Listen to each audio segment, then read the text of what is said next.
Hello, everyone. I'm Olympia. Thank you for being here with me in this wonderful place called Lights Out Library, and I have a great story to tell you. Tonight, I'm taking you to Paris in the 19th century for historical mysteries or curious stories that happened there in the City of Lights. We will then discover the tragic and bizarre story of the Countess of Castiglione, a woman once called the most beautiful of the century, and the lover of the Emperor Napoleon III. That she couldn't cope with the loss of her influence and her youth and beauty, and started to live in seclusion for decades, chasing her image and desperately trying to stop time by taking and collecting thousands of photographs of herself. Also, in the 19th century, we will pay a visit to the tomb of the founder of Spiritism and explore the craze of the time for the occult, for seance and turning tables. We will see how all the folklore of Spiritism formed in this period between Paris, London, and America. We will also try to unravel the curious and strange story of the theft of the Mona Lisa. It is a mystery of sorts, as you will see. But first, I'd like to take a few seconds of your time to thank those who have supported us on Patreon. It really keeps us motivated to continue creating and developing Lights Out Library, which we enjoy so much and hope to continue doing for a long time. If you would like to join our Patreon to support our work too, there is a link in the description of the video. As always, you do not need to watch the video to follow along. If you fall asleep and wish to resume the video later, or jump directly to a particular part of the story, timestamps are also listed in the description and pinned in the first comment, as well as links to different streaming options like Spotify, Apple Podcast, and Amazon Music, which may be better suited for you. We ask that if you can, please subscribe to the channel and click the like button. This helps us promote the channel and eliminate advertisements as much as YouTube allows us to. But before we begin, if you wish to, you may close your eyes and allow yourself to forget about any worries as we embark on this adventure together. Now assume a comfortable position. Maybe move a little bit to settle. Take a long, deep, relaxing breath, and when you slowly exhale, feel your shoulders drop. Release the tension in your neck. Let your face soften and your jaw relax. Make sure your fingers are not clenched and that your legs are relaxed too. And allow the sound of my voice to guide you through this journey. And now, it's time to explore.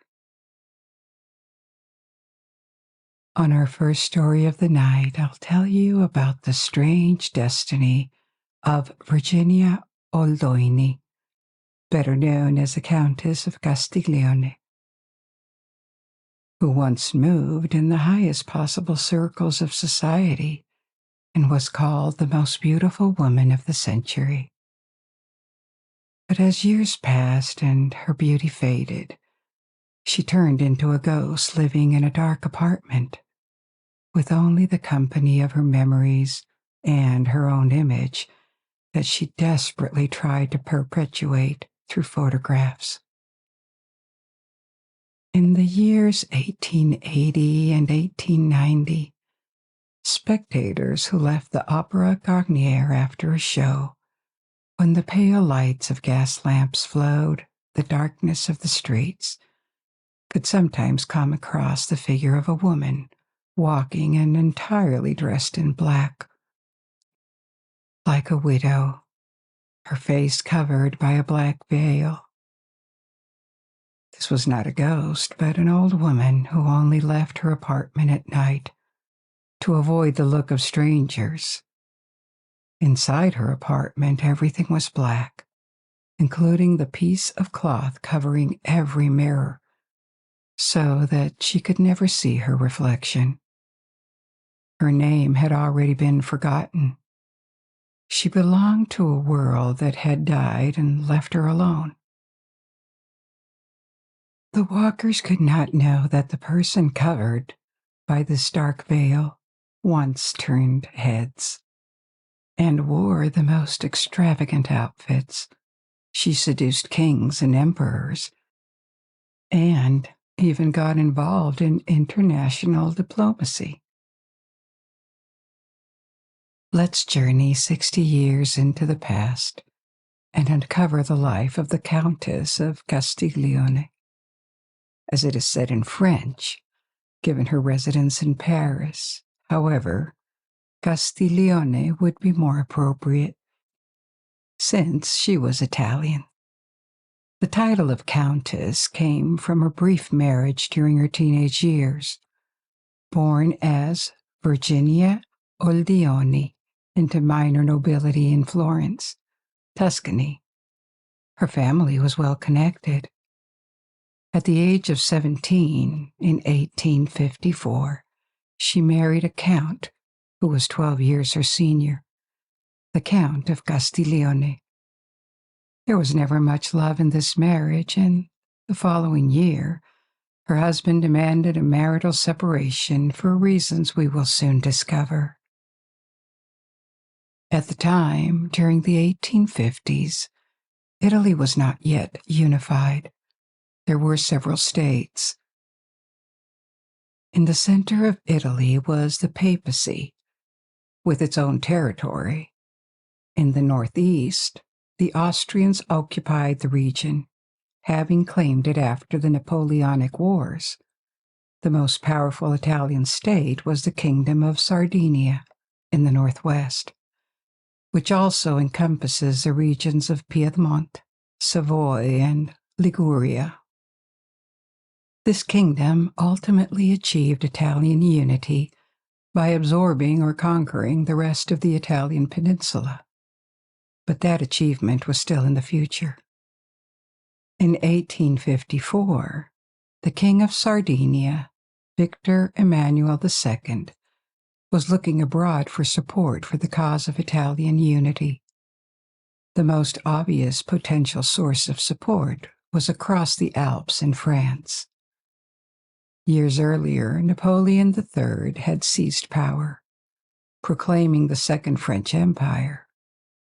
Following 1815, France experienced a decline in Europe due to being on the losing side of the Napoleonic Wars and enduring political instability. Subsequently, the country faced revolutions in both 1830 and 1848. However, the trajectory began to shift in the 1850s. During this period, France witnessed significant economic growth, fueled by industry. Emulating Great Britain, it progressed industrially. In contrast, continental rivals such as Austria, Hungary, and Prussia were beginning to join the industrial scene and were comparatively impoverished. This economic landscape would evolve considerably in the final decades of the 19th century. During the earlier period, however, Germany remained primarily agrarian and in certain regions so impoverished that hundreds of thousands migrated to the Americas. They formed large communities in countries such as the United States, Brazil, Argentina, and Chile. During the era of the booming economy, France, with its sizable territory and large population, was able to start reasserting itself. This period of reassertion was due to the nation's unity and the relative stability brought about by the Second Empire. Napoleon III, eager to reestablish France's standing, faced widespread criticism from many political opponents.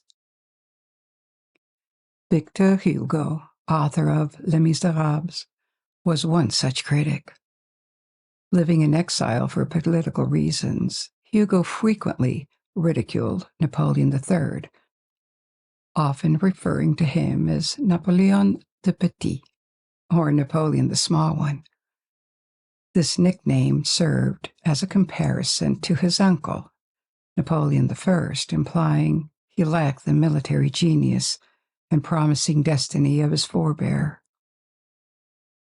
Throughout the Second Empire, France was frequently involved in foreign affairs, sometimes uninvited, with outcomes that were typically mixed. There was a war against Russia known as the Crimean War, in which France allied with the United Kingdom.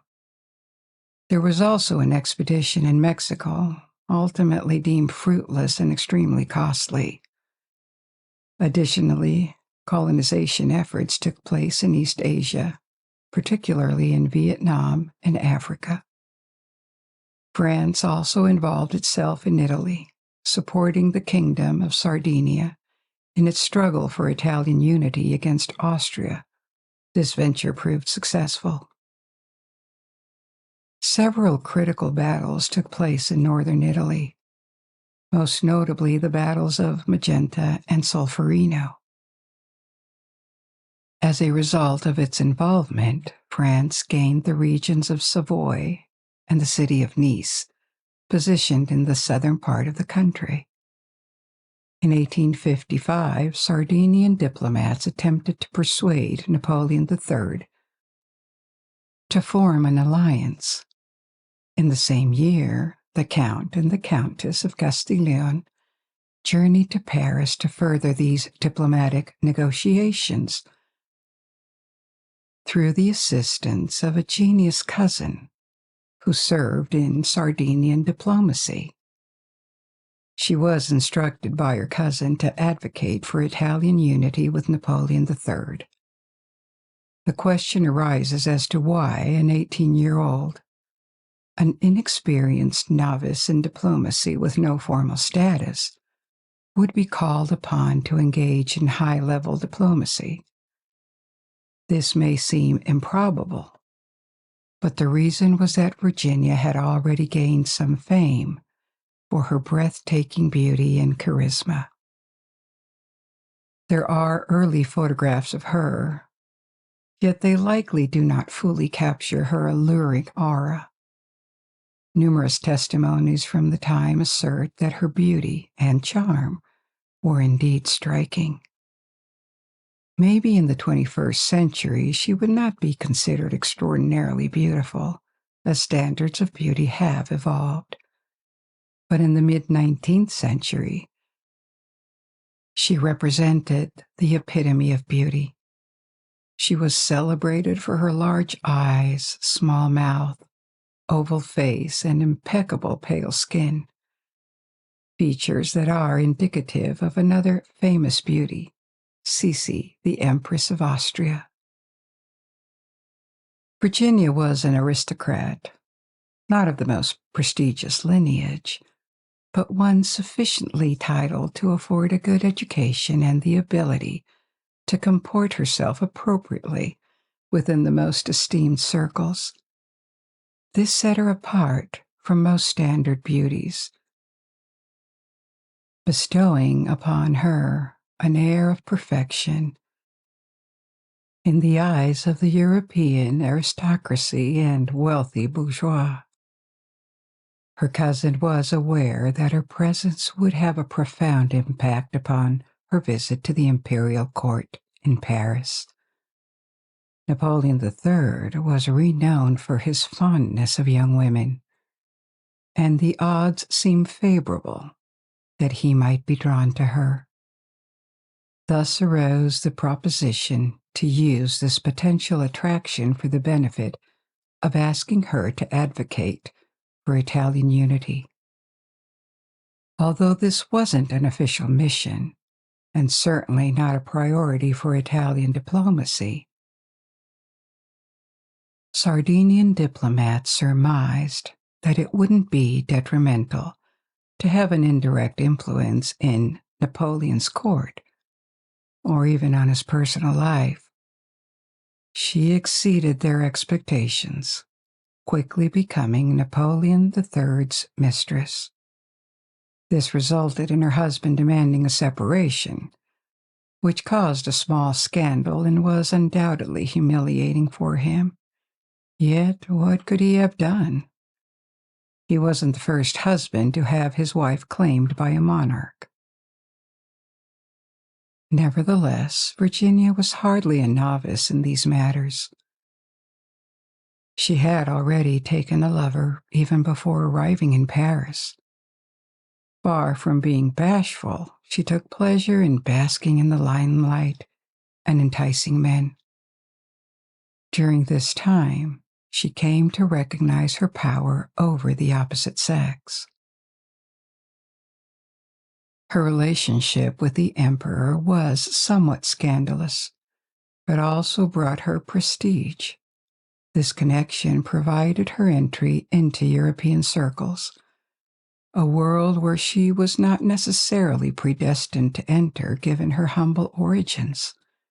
She met the Queen of Prussia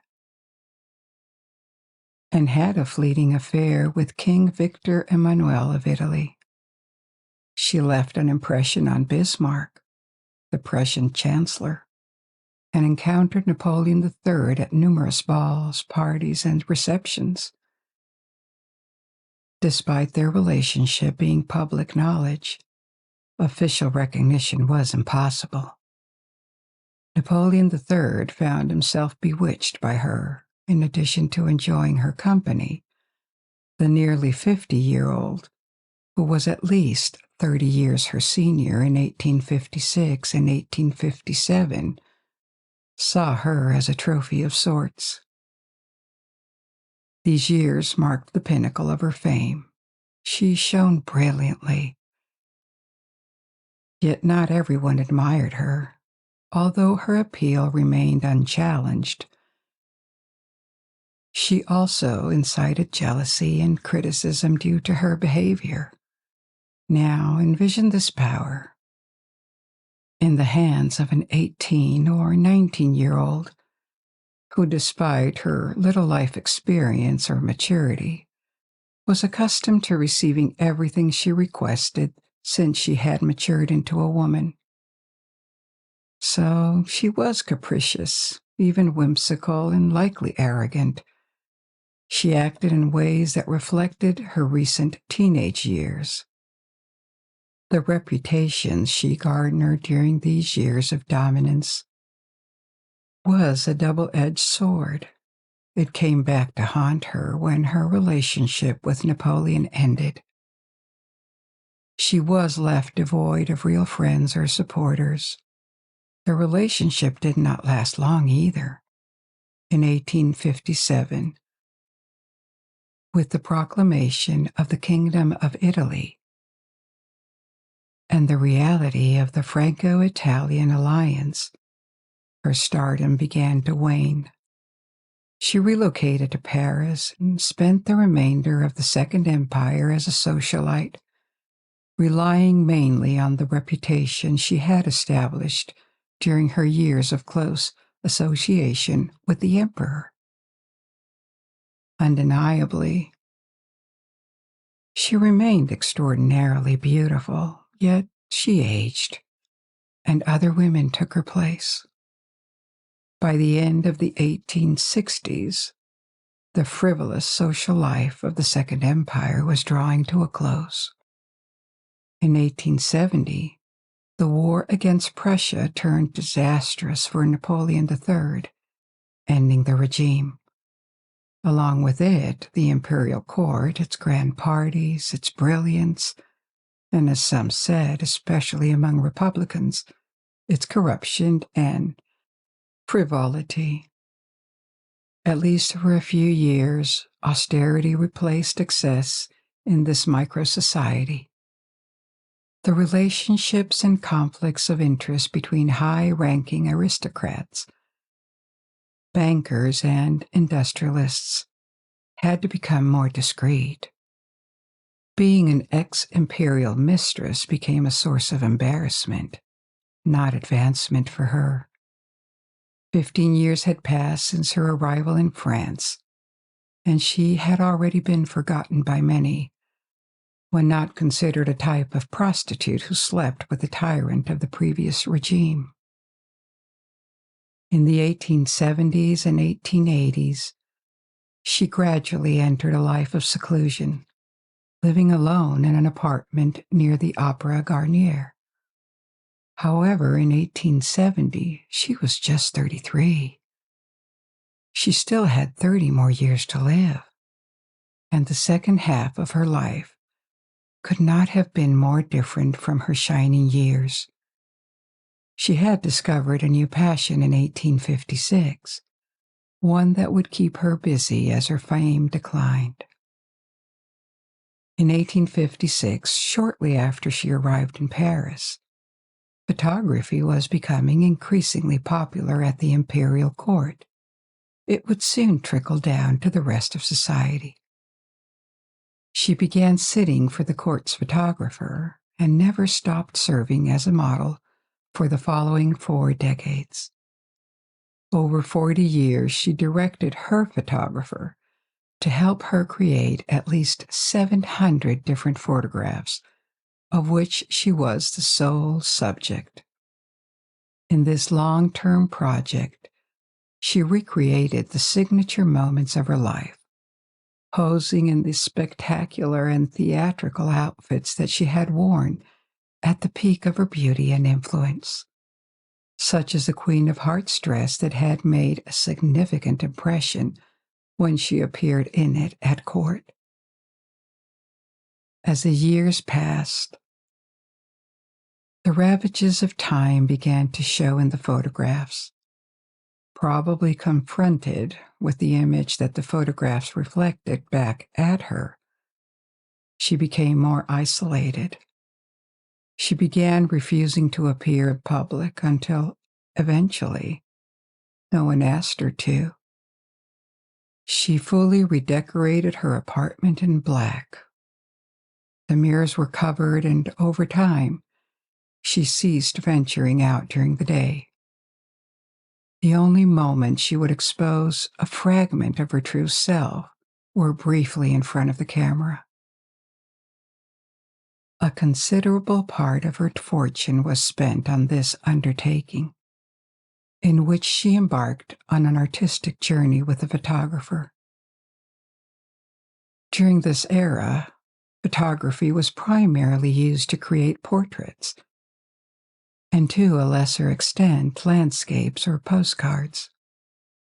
The concept of using photography as an art form in its own right had not fully taken off. Unbeknownst to most, as few were aware or showed interest in the project she was pursuing, she began to explore the medium. She created photographs that appear rather contemporary to our eyes today, with poses and props filled with symbolism and a profound quest for aesthetics. Some of the photographs were daring for the time. She showed her bare legs and feet, and in one, her head was cropped out. No one knows for sure what her mental state was at the time. It remains unknown whether she found happiness in this secluded life, how obsessed she was with her own image, or whether she was depressed and felt terribly alone. We know that she had hoped to set up an exhibition of her photographs at the Universal Exposition, planned to take place in Paris in 1900, but it didn't happen. She died at the turn of the century. In November 1899, her health declined, and she died at the age of 62 in complete indifference. Someone from the Italian embassy hastily rushed to her apartment to find and destroy potentially compromising documents from the 1850s, when she was the mistress of the emperor. However, her death barely made the news. She was either completely forgotten or people assumed she had already died. For those few who remembered the times of Napoleon's court, in relative anonymity, she was buried at the Puedes cemetery in Paris, where her tomb can still be located. The Countess of Castiglione lives on only through the hundreds of photographs remaining. Since we are at the Puedes cemetery, let's begin our next story here.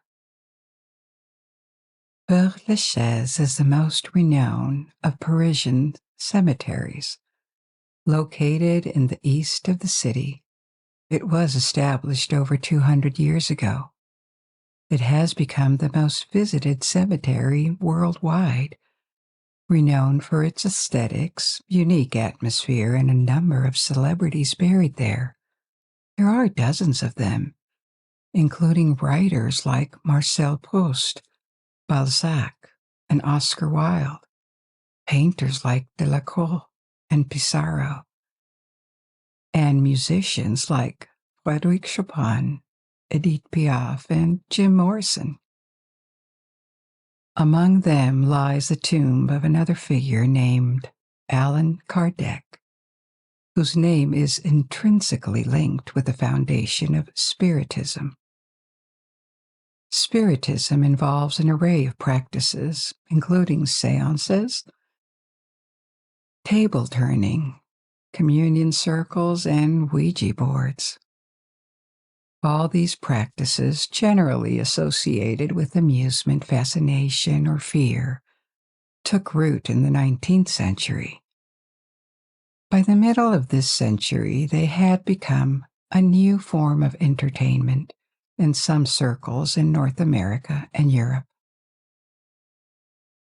A minority of people took them more seriously, which resulted in a flurry of esoteric societies filled with individuals interested in exploring the supernatural in the realms of spirit and magic. Along with London and New York City, Paris emerged as one of the epicenters of this trend. This may appear paradoxical given that the 19th century was undoubtedly a period strongly grounded in belief in science. There was a commonly held opinion that permeated throughout the Western world. While relatively novel, it postulated that science was fated to always progress and would eventually explain every phenomenon, thereby reducing man's capacity to rely on nature and the marvels it afforded. This would be accomplished not through ancient, unproven beliefs, but through reason and investigation. Yet this is not necessarily contradictory. Concurrently, there existed a genuine belief that no field of investigation should be left unexplored. The frontiers of science were advancing, revealing previously invisible elements. Biology presented the existence of tiny organisms, while astronomy disclosed planets and bodies so far away they had never been seen before. Given these revelations, it seems plausible to consider the existence of spirits and invisible forces. After all, they may simply be unexplained physical phenomena destined for understanding in the future. To a person from 1850, this concept was certainly no less credible than imagining that one day people could fly, create energy, break atoms or communicate seamlessly from different corners of the world with mobile devices. The fact that you are able to listen to me right now through devices brimming with electronics, using servers, satellites, and cables, stands as proof. Tiny electric batteries and systems using a binary language capable of storing and transmitting information such as sounds and images would have seemed like magic to even the best informed scientists of the 1850s. And yet people of that era were already open to the belief in this so-called magic, thanks to advancements in science and technology. So why not believe in spirits? Quite interestingly, many of these groups viewed themselves as investigators, conducting experiments to reveal a new continent of knowledge. Therefore, the opposition against the scientific movement wasn't straightforward. Alongside this interest or appetite for the occult, there was perhaps a search for a re-enchantment of the world, a pursuit for a more entertaining and appealing way of looking at the world, a stark contrast to the often cold, complicated, and seemingly monotonous reasoning embedded within the scientific approach. A barrier to this kind of esoteric practice was also loosening at the time. Organized religion was less influential, whether in Catholic or Protestant countries, meaning that the social stigma that would have come with spending time on occult practices was fading. This was in contrast to a century earlier, when engaging in such practices would have been more socially complicated, even illegal in some places. That said, the resurgence of occultism versus the progress of scientism in the 19th century generates an intriguing topic. Upon first glance, these phenomena appear contradictory, yet they in fact coexisted quite compatibly, perhaps even to some extent today. In the Paris of the mid-19th century, it was fashionable to organize a séance, a session intended for communicating with the dead, between friends post-dinner, seeking the thrill of interacting with unknown forces within the security of a private residence. Typically, someone claiming to be a medium presided over and conducted these séances. Some mediums were probably sincere, while others were exposed as con artists or actors. These charlatans employed various tricks to make it seem as though unusual events were happening, like a table beginning to move, or they would use ventriloquism or alter their voice to convince people that a spirit possessed them. Ouija boards, supporting letters said to facilitate communication with spirits or the deceased, emerged towards the end of the 19th century. The practice of using turning tables, initially predominant in America, became increasingly popular in Europe. Enthusiasts believed that spirits disclosed their presence and conveyed messages through movements of the table. The modern format of folklore seances wasn't the sole spiritual trend to take shape during this time.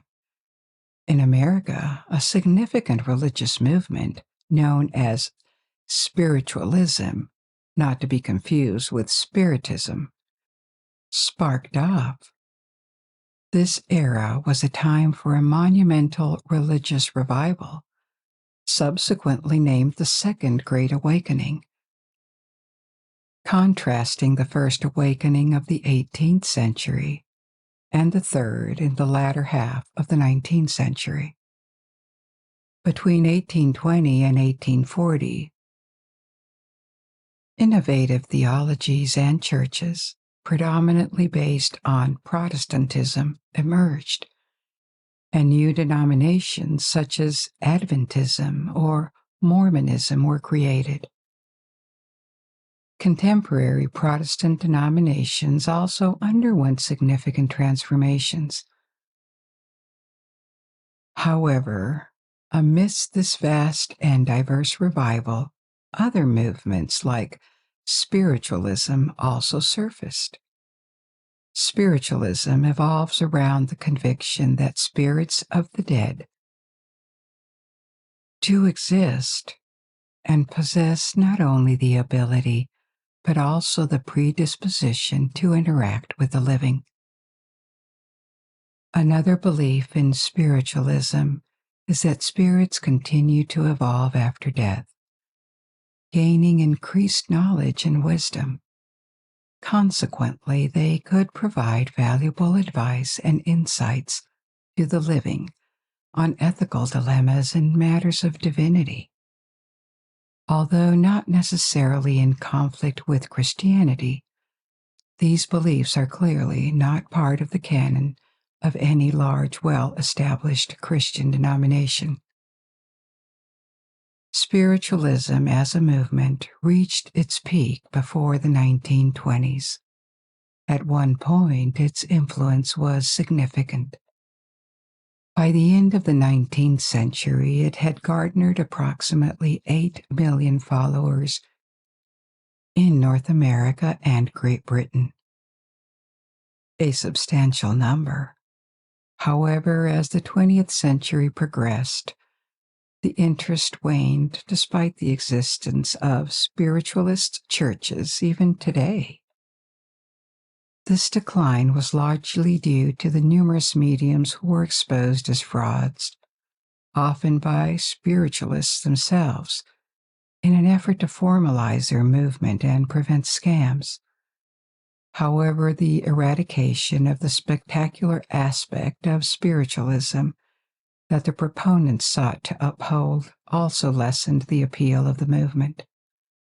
Many had joined out of fascination with these sessions of communication with spirits, whether real or fabricated. Once the glitz and physical aspect of spiritualism began to fade, recruitment became challenging due to the lack of a centralized organization. Consequently, spiritualism started to become progressively marginalized. At the same time, Spiritism arose, spurred by a growing curiosity about spirits. Spiritism was primarily based in Paris and influenced by spiritualism. There were notable differences. While spiritualism was primarily a religious movement, Spiritism aimed to establish itself as a science, dedicated explicitly to the systematic study of the spirit world.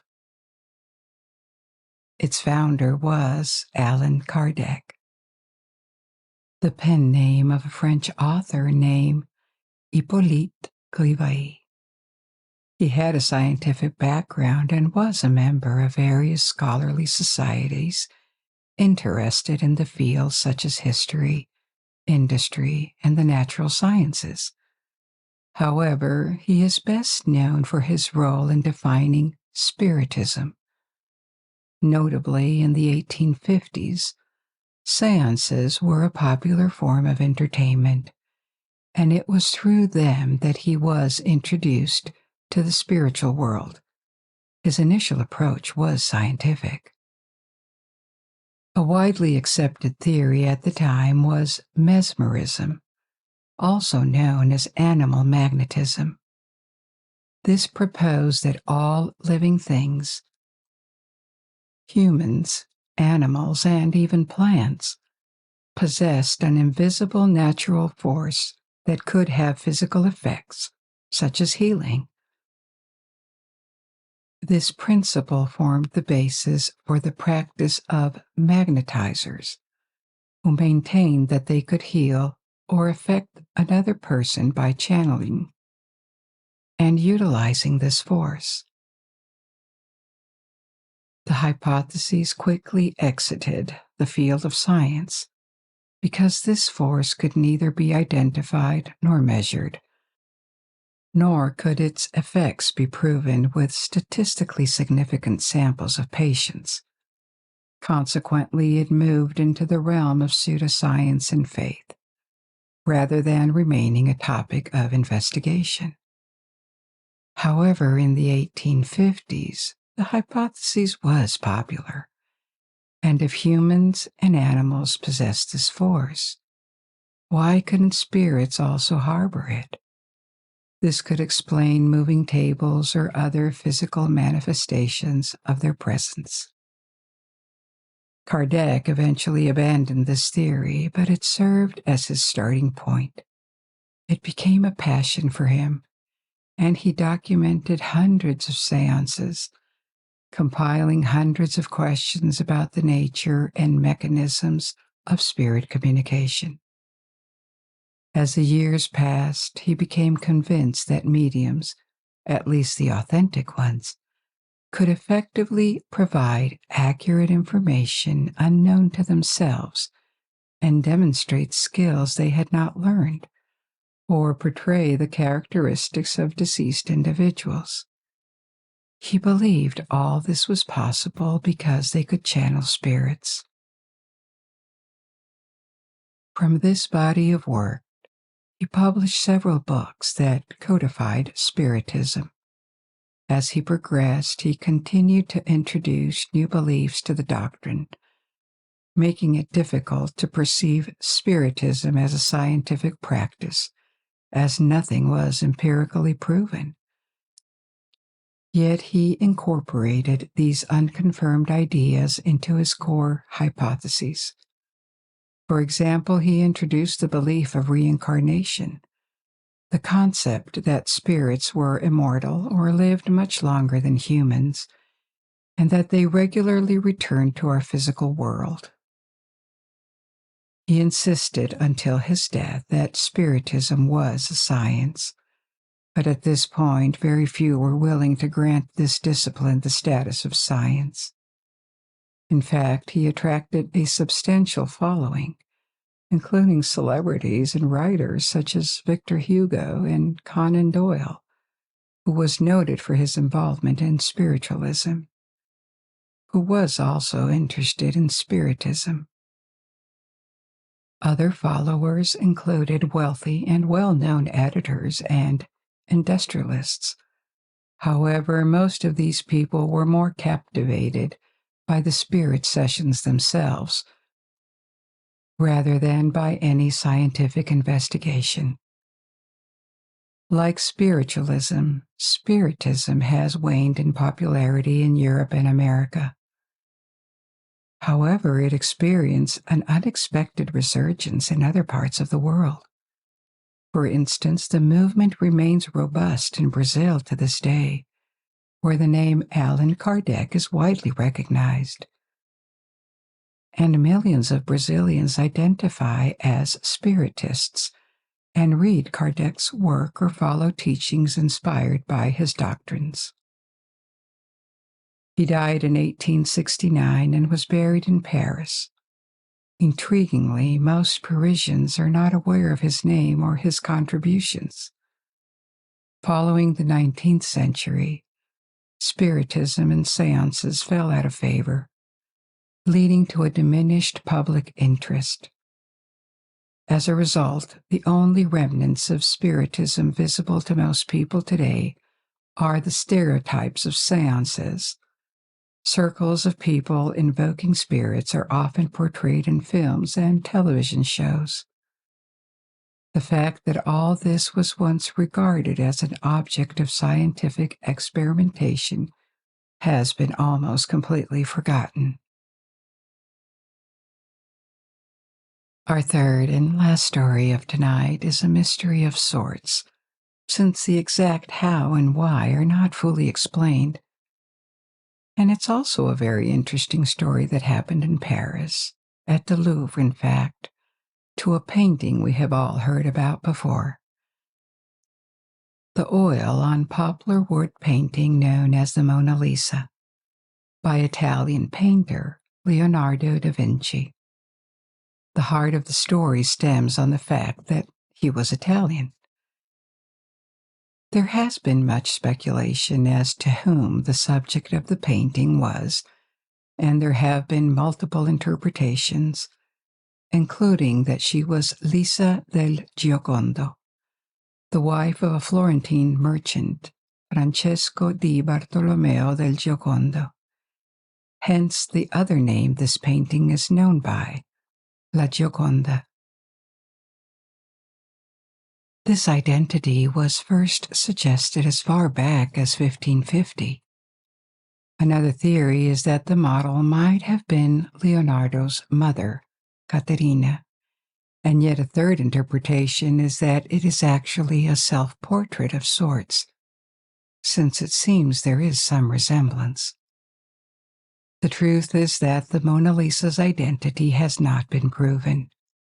There were multiple attempts that related to DNA testing done in recent years by seeking Lisa del Giocondo's remains and recreating an image of her face, but these still returned inconclusive results.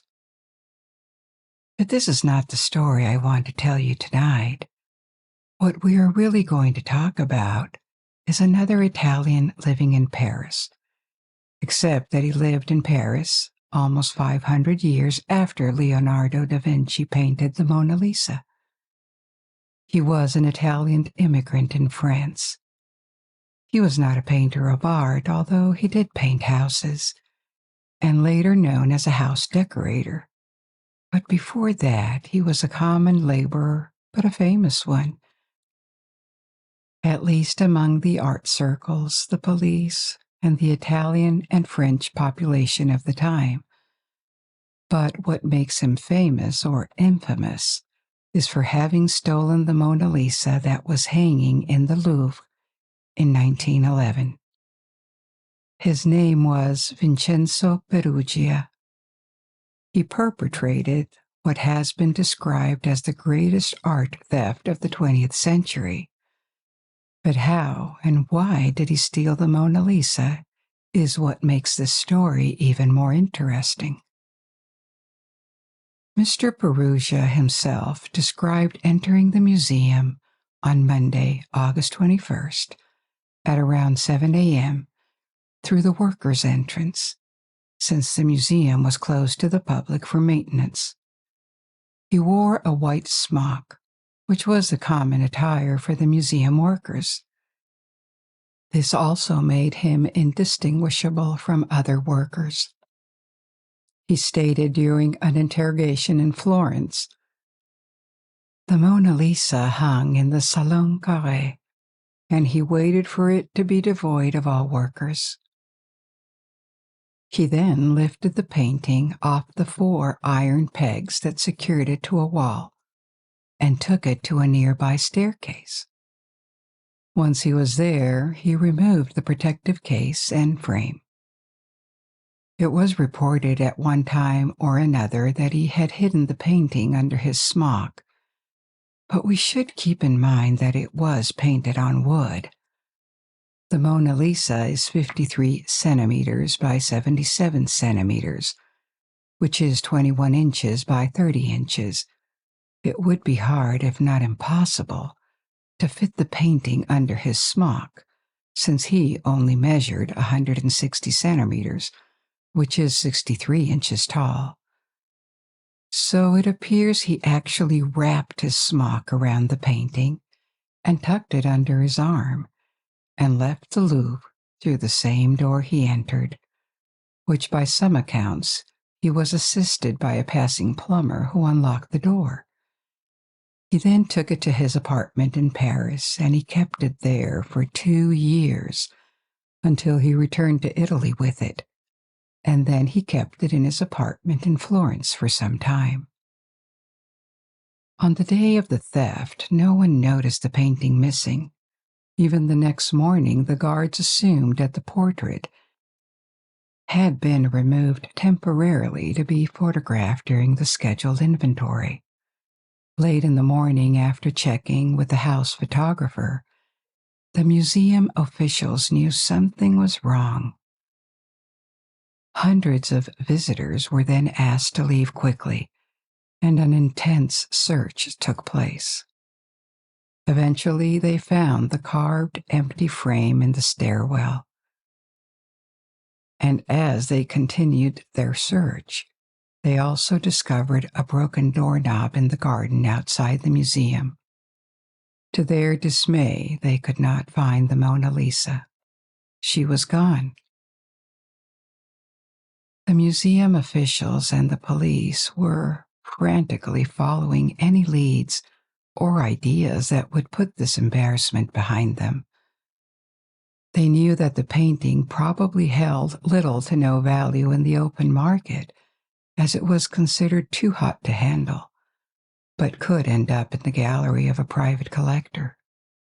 It was also speculated that a fake could be returned in its place, or even pawned off near perfect copies for sale.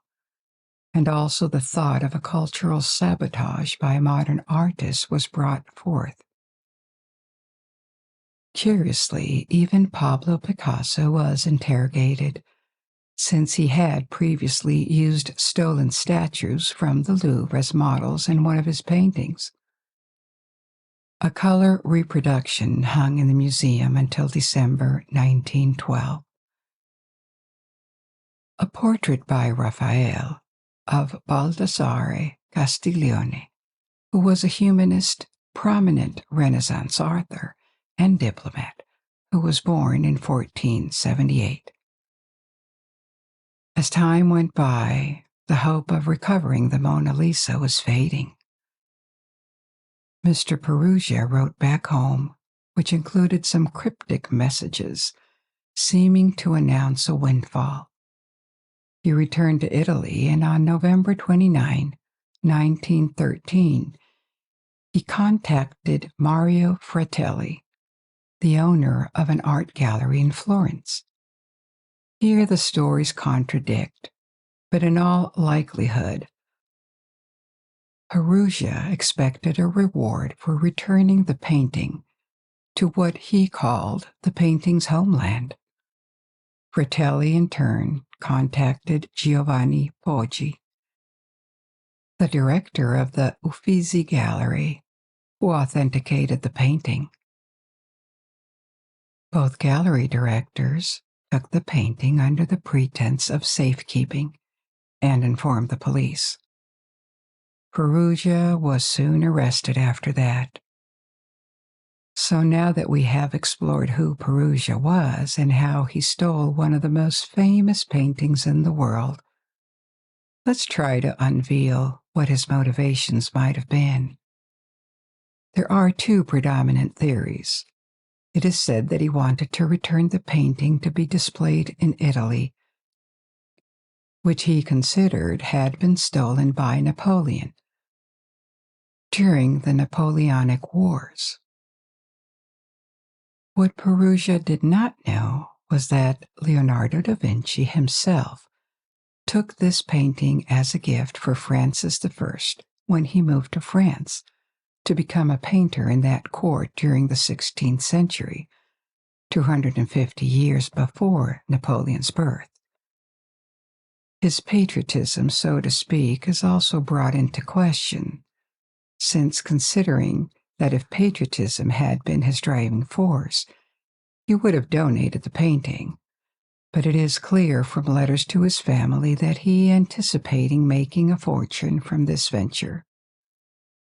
When he was put on trial, the court agreed that he might have committed the crime partially believing that he was doing it for patriotism. There is another theory claiming that the theft may have been encouraged and masterminded by Eduardo del Dalfierno, a con man who may have commissioned the French art forger Yves Chaudron to make copies of the painting so he could sell them as the original painting. There is no confirmation of this theory. After he was put on trial and charged, he was given a light sentence of only 1 year and 15 days. But he was hailed as a patriotic hero in Italy and only served 7 months of his sentence. After he was released, he served in the Italian army during World War I. He was then captured by Austria-Hungary and was held as a prisoner of war for 2 years until the war ended, and then he was released. He later married and had 1 daughter, Celestina. He returned to France and continued to work as a painter and decorator, although under the name Pietro Perugia. He died on his 44th birthday, and his death was not widely reported because he died under the name Pietro Perugia. But he was still the only man that stole the Mona Lisa, Vincenzo Perugia. We have reached the end of our journey for tonight. I hope you enjoyed it. Now you can let go and sleep. Or if you're not sleepy yet, you can't listen to another one of my stories. And until we meet again, good night. Sleep well.